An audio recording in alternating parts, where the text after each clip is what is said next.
ವಿರಾಜಪೇಟೆ ಸಮೀಪದ ಕೆದಮಳ್ಳೂರು ಗ್ರಾಮದಲ್ಲಿ ವರ್ಷಂಪ್ರತಿ ಆಚರಿಸಿಕೊಂಡು ಬರ್ತಾ ಇರುವ ಚಾಮುಂಡಿ ದೇವಿಯ ತೆರೆ ಮಹೋತ್ಸವ ಅತ್ಯಂತ ವಿಜೃಂಭಣೆಯಿಂದ ನಡೆಯಿತು. ಕೆದಮಳ್ಳೂರು ಚಾಮುಂಡಿ ಹಬ್ಬ ಎಂದರೆ ಎಲ್ಲೆಡೆ ಪ್ರಚಲಿತದಲ್ಲಿದ್ದು ಅತ್ಯಂತ ಹೆಸರುವಾಸಿಯಾಗಿದೆ. ದೂರ ದೂರದ ಊರುಗಳಿಂದ ಭಕ್ತರು ಆಗಮಿಸಿ ದೇವರಲ್ಲಿ ಹರಕೆ ಹೊತ್ತುಕೊಂಡು ತಮ್ಮ ಸಂಕಷ್ಟಗಳನ್ನು ಪರಿಹರಿಸಿಕೊಂಡರು. ಏಪ್ರಿಲ್ 2ರಂದು ಕೊಟ್ಟಿ ಪಾಡುವುದರೊಂದಿಗೆ ಹಬ್ಬಕ್ಕೆ ಚಾಲನೆ ನೀಡಲಾಗಿತ್ತು.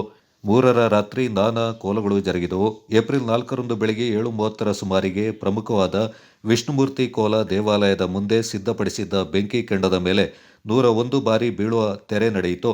ಇದಕ್ಕೆ ಸಹಸ್ರಾರು ಭಕ್ತರು ಸಾಕ್ಷಿಯಾದರು. ವಿರಾಜಪೇಟೆ ಹಾಗೂ ಸುತ್ತಮುತ್ತಲಿನ ಗ್ರಾಮಗಳ ಭಕ್ತರು ಪಾಲ್ಗೊಂಡು ದೇವರ ಕೃಪೆಗೆ ಪಾತ್ರರಾದರು.